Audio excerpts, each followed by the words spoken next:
I'm what you might call a shut-in. I've spent the past 5 years of my life shut off from the outside world in my tiny studio apartment. Other people might find it claustrophobic, but I find it comforting. This apartment is my world, and it's small enough that I know everything that goes on in it at any given moment. Here, I know that I'm safe and protected from the chaotic world outside the window that I always keep closed and curtained. I wasn't always like this, though. I used to be a normal kid with a loving family. Back then, I lived in a fairly large house with my parents and older brother. I don't remember my parents very well. I know they loved my older brother and I, but they were always too busy with work to actually spend much time with us. My brother, on the other hand, I can remember perfectly. He was a lot older than me, and more often than not, had to be the one to take care of me when my parents worked late into the night. I've eaten his cooking more times than my mom's. He never seemed to mind taking care of me, though. Sometimes I wonder how much of that was a facade. A teenager like him must have felt frustrated having to take care of his kid brother all the time. Thankfully, he was kind enough to never blame me for it. Not overtly, anyways. In return, I tried my best to not bother him or my parents as much as possible. I was a shy, quiet kid, even back then anyways. I kept to myself both at school and at home, locking myself in my room until it was my time to eat, and only coming out when asked to. In my mind, I was trying my best to not be a bother to anyone. Looking back, I think I might have come off as cold or uncaring to my family. Maybe if I'd tried to talk to them more, things would have gone differently. One night, I woke up to the sound of my door handle rattling. I'd made it a habit to lock my doors early, one, out of shyness, and that most likely saved my life. I got out of bed to open the door, thinking that my brother needed something from me. But when I heard the person from the other side bang loudly on the door, I froze in my tracks. My brother was a calm, patient person. He never once raised his voice at me. It wasn't like him to bang on my door like that in the middle of the night. The person on the other side continued to bang on the door, getting louder and louder with every passing second, until I was afraid that it might break. All I could do was curl up in my bed under my blanket. At some point, I fell asleep and woke up the next morning drenched in my own sweat. I tried to convince myself that it was just a dream. Almost succeeded, too. But then I opened the door and stepped into my living room. What I saw there would haunt me for the rest of my life, even though I wasn't able to remember most of it. My court-appointed therapist tells me it's my mind repressing stressful memories that I wasn't mentally equipped enough to process yet. I can still recall some of those things, though. I remember the blood flowing down the wooden floorboards, the metallic smell in the air that reached into the back of my throat to make me gag, the red and blue glare of the police lights as they pulled up to the side of the house to respond to what they thought was a noise complaint. Those bits managed to sneak past the cracks in my psyche. Now, they're pretty much the only thing I can remember about that old life. The repressed memories had extended to memories of my family in general. By the time I was released from the foster system and found my own apartment, I barely remembered anything about my family. Hell, I couldn't even remember my parents' faces at that point anymore. I became a shut-in, living cheaply off money I made doing freelance tech jobs online. Then, one day, I looked in the mirror and saw for the first time just how sad and pathetic I'd gotten. Or rather, remained. 18 years old, and I was still the same scared little brat who hid under his blankets all those years. I thought that enough was enough, and that I would overcome my fear. The therapist who I've been talking to online told me that some gradual exposure therapy could help me overcome my fears. She was talking about my fears of the outside world then. Once I felt I was ready, she intended to take me for a walk outside to get used to the environment. But for once in my life, I wanted to do more that was required of me. I was impatient after years of being trapped by my own mind. and wanted to take action while I still felt the determination to do so. That was the biggest mistake of my life. Instead of gradually exposing myself to the outside world to get used to it, I decided to confront my fear of death firsthand, and the only way to do that was to witness it. I logged on to the deep web using a Tor browser and over a dozen security features. I may be a shut-in, but I was also a freelance techie with more than one working brain cell. If I was really going to explore the deep web, I wasn't going to take any risks. I went to several gore sites to see people after accidents or natural disasters. A soldier with his leg torn apart by an explosion, its bits scattered on the dirt around him. The sight of a car crash where the driver had been crushed in their seat, with their entrails spilling out of their eviscerated belly. And a person who'd been struck by lightning that fired their skin into a blackish blue hue with dark, bulging veins beneath them. Some of the people in the pictures I couldn't even tell whether they were dead or alive. It might have been more merciful had they been dead. I wanted to close the browser so many times while browsing that site, but even as the tears filled my eyes alongside memories that I'd been trying to forget, I kept clicking on links and looking at the terrible photos that popped up without averting my gaze. I was determined to let myself not be scared by stuff like that anymore. It seemed like I was doing well. I hadn't curled up on the bed in a panic attack yet, at least. But then I clicked one link titled Family Night Gone Wrong. I wasn't sure what I was expecting it to be about, but I thought it'd just be another gruesome photo. Instead, it redirected me to a video. I knew it couldn't be a live feed though. I had security programs that would block any attempts to sync my computer to another device. I might be a half-mad shut-in, but I'm not an idiot. The video showed the dimly lit living room of a house. Tied and propped up in a sitting position on the couch were a middle-aged man and a woman with duct tape over their mouths. They were both sobbing through their closed mouths, but I could also hear another, younger voice sobbing with them from somewhere off camera. Two men in black ski masks walked into the frame, and each stood behind the man and woman.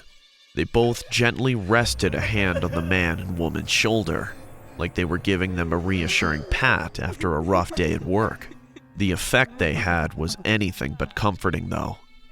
The man and woman started hyperventilating. The sobbing of the younger voice off screen grew louder. Then, without warning, the masked men's resting hands tightened into a vice-like grip that made the man and woman visibly tense up in pain. The masked men pulled out switchblades from behind their backs, and in one swift motion, slit the throats of the man and woman at the same time.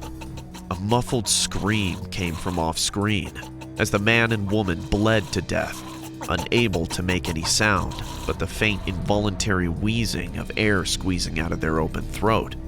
But that's not what broke me.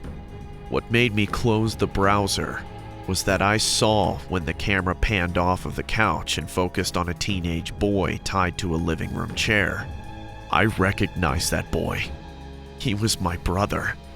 That living room was my living room. The faces of the man and woman on the couch instantly became more familiar to me. They were my parents, and I was watching a recording of what happened in my house the night my life changed forever.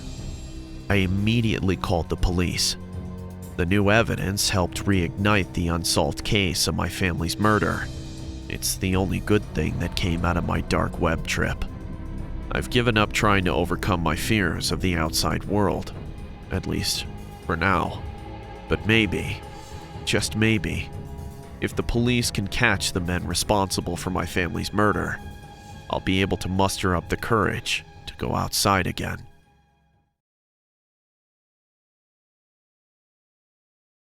I used to sell organs on the dark web. No, I'm not a murderer. I work at a funeral home as its sole undertaker and owner. It's the only funeral home in this small town I live in, so I was pretty much the only choice for the families of the deceased to go.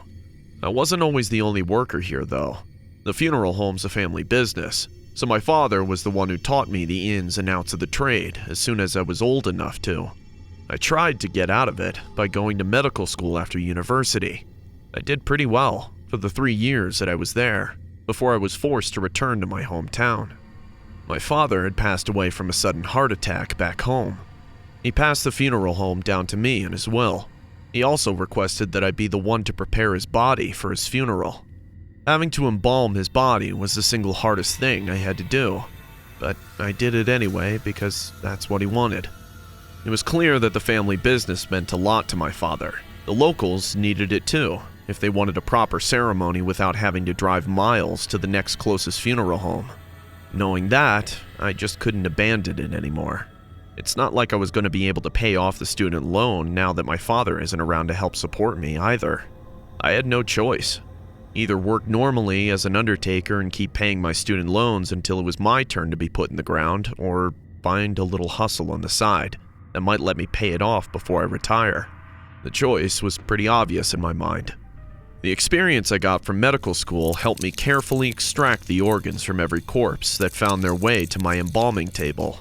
The suits and dresses cover up the scars, and a little bit of stuffing where the organs used to be kept them from looking deflated. Honestly, it wasn't too different from regular embalming. Their loved ones were none the wiser at their funerals. They often thanked me for making their families look alive one last time, not knowing that I had their organs stashed in a freezer in the back of the funeral home. For as much effort as we undertakers put into making bodies look pretty, our living clients tend to not look at them very closely in the end. So hey, what they don't know won't hurt them, right? It's not like the corpses themselves can object to whatever I do to them either, since they're, dead. Considering some of the gruesome stuff regular embalming entails, undertakers wouldn't exist if they could. Now, before any of you judge me for what I did, know this. As someone who knows doctors and wanted to become one in the past, the organs that people bury and burn every day are worth more than their weight in gold. There are people in hospitals waiting for life-saving organ transplants, and while their own time is running out, those whose time had already passed are taking their invaluable organs with them into the ground, where they have no use for it. To me, burying something as precious as organs that could potentially keep more people from dying is just absurd. It's one of the reasons why I was so against inheriting the funeral home business in the first place, even more so than the morbid nature of the profession. That's not to say that I'm some sort of saint for thinking that way, though. After all, I was mainly selling organs to make money, not save lives. No legitimate doctor I knew would ever try to find organs for their patients through the dark web anyways. I try my best to not ask what my customers intend to do with the organs I provide to them. That used to be the case with one of my most frequent recurring customers. For the sake of the story, let's call him Henry. I met Henry when I was just starting out my organ-selling business on the dark web. I had my own little website on the dark web where I could conduct my business. Every time I extracted an organ from a corpse, I would list it on my website with a starting price that people could bid on. Once an organ was sold and paid for with Bitcoin, I'd drive to a secluded spot near the buyer's address, place down a container with the organs inside, and send the coordinates to the buyer before getting the hell out of Dodge. Henry was always a high bidder, and I very quickly got used to seeing his username on my dark website, offering exorbitant amounts of money for any organ I listed. He almost always won the bid, too. I don't know where the hell he got all the money to be spending on these organs, and I didn't care. I just wanted the money. One day, I had a complete set of organs up on sale on my dark website. Hearts, lungs, kidneys, you name it. The person I got them from had died from hypothermia. Apparently, he got drunk off his mind and spent the night asleep on the street where he froze to death. Terribly tragic incident. But it gave me the rare chance to harvest a full set of undamaged organs. Plus, him dying from the cold meant they were all still remarkably preserved by the time he reached my embalming table. The liver was a little worse for wear, though. Harry won the bid for several of the organs within just one day. I was able to make a crap ton of money, but I also had to haul a heavy icebox with a heart, a pair of lungs, 2 kidneys, and one nasty-ass liver across the state to the city he was in. I was really tired that day, Extracting that many organs without damaging them and stitching the body back up isn't that easy. That, coupled with the fact that I'd delivered organs to Harry about a dozen times before, made me complacent. I didn't notice the black car that was tailing me from behind until I was already in a secluded part of the city. When I noticed the car in my rearview mirror, I felt my pulse start to race. I've always been afraid that something like this would happen. I thought that the police might have finally caught on to what I've been doing, but before I panicked, I calmed myself down. It could just be a coincidence, a car that just so happened to be going in the same direction as me. I pulled my car to the side of the road under the pretense of checking my phone, hoping that they were just a regular car that'll just drive past. Instead, my heart leapt into my throat when the car pulled up beside me. This is it, I thought. They were the cops and are going to arrest me for selling organs on the dark web. But instead of arresting me on sight, the person in the black car rolled down their window. Inside was an average-looking man in a white dress shirt. I kept my window shut, still pretending to be on the phone, when I got a text message on it. It was from Henry, and it simply read, "Look beside you." I realized that the person beside me was my buyer. I was relieved that it wasn't the police, but I didn't want to show my face to a guy who buys organs on the deep web either. I made no move to open the door or roll down the window. I just texted him back asking if he was the guy in the car beside me. He confirmed my suspicion and told me to roll down the window so that we could talk. I didn't budge. I just told him that we can discuss whatever he wants to discuss through text. I also asked him how the hell he knew where I was in the first place. I could hear him chuckle in his car when he read my message, and texted back that he had his ways. I could only assume that he must be tracing me by my phone somehow. He asked me how I got my organs, to which I replied that it was none of his concern. I saw him frown through the car's open window. Then he asked me if he could be there when I acquired the organs. I asked him why the hell he'd want that. His response remains with me to this day. He texted me that he always wanted to try making sashimi, and that the meat needed to be extra fresh for that. I realized with horror that all this time he'd been buying the organs I sold to eat them. When I looked at him again through the closed car window, he was smiling in my direction with a toothy grin and wide, crazed eyes. I hit the gas and got the hell out of there as soon as possible.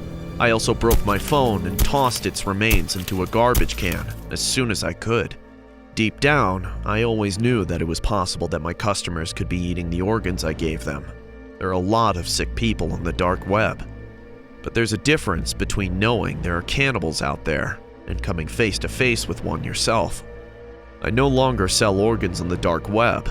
Instead, I encourage my living clients to willingly donate their loved ones' organs. Maybe by doing that, I can make up for all the disgusting things I've enabled on the dark web.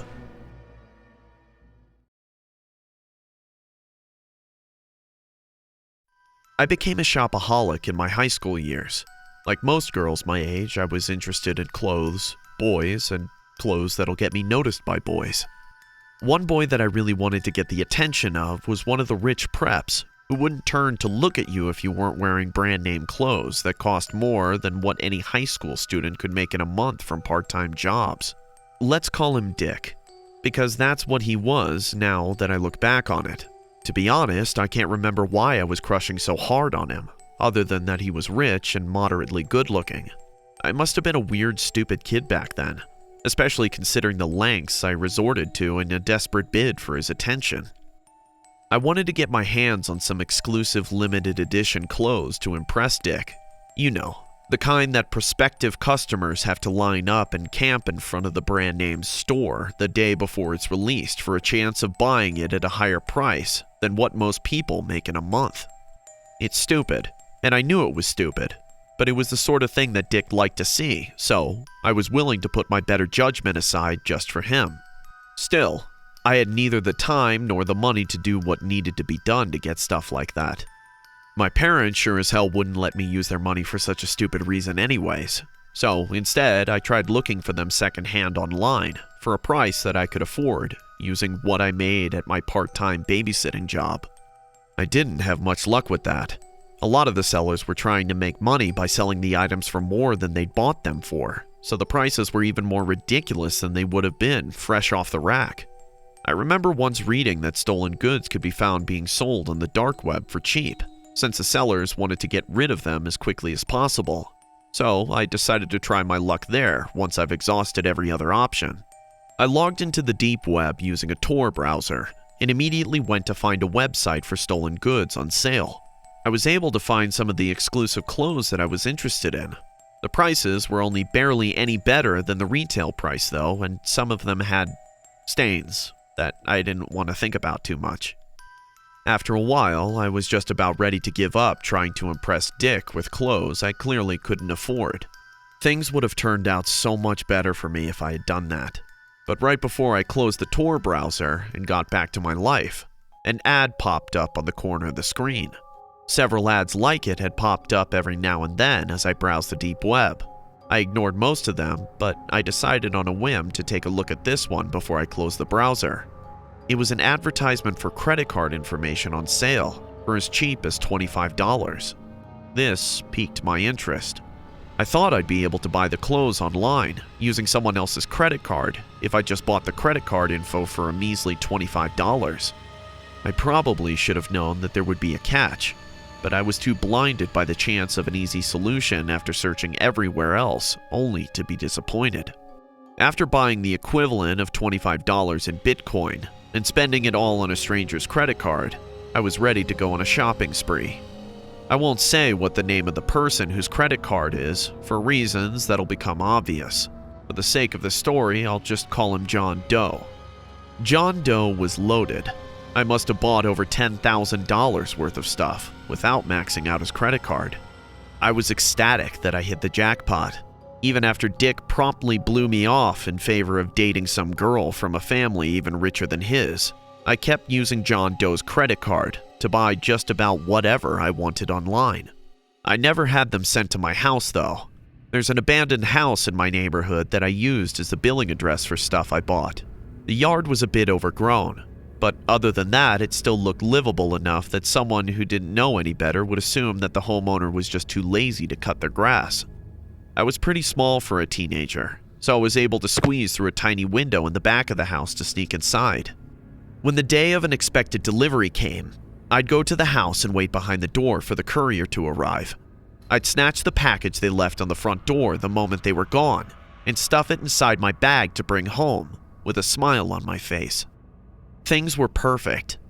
Then, one day, as I was waiting in the house for an overpriced jacket, someone knocked on the door. I thought it was just the courier at first. I waited in silence for them to give up and just placed the package on the door before leaving. But then, they kept knocking. Then, they started banging on the door while shouting for John Doe to open the door. I got scared at the mention of John Doe's name. I'd stolen his credit card info to buy things in his name and had them delivered to that house. Whoever was on the other side must have tracked my transactions made under his name and found the house where the items were being delivered. They thought that I was John Doe, and they did not sound happy with him. As I sat frozen in panic on a dusty couch, trying to figure out what to do, a loud bang rang out from the other side of the front door. A vase in the living room shattered into pieces. Behind where it once stood was a smoking gunshot hole fired through the front door. I immediately booked it out of the house, jumping out of the back window and into the streets. I ran back home as fast as I could, the sound of gunshots fading behind me the further I got from the abandoned house. A few days later, I read on the news that a man by the name of John Doe had died in a hit for stealing money from the mob. I had no way of confirming it, but I knew it was the same John Doe whose credit card I'd been leeching off. I never went back to that abandoned house to receive the jacket I ordered. After what almost happened to me there, I don't think I'll ever return to that house or the dark web ever again.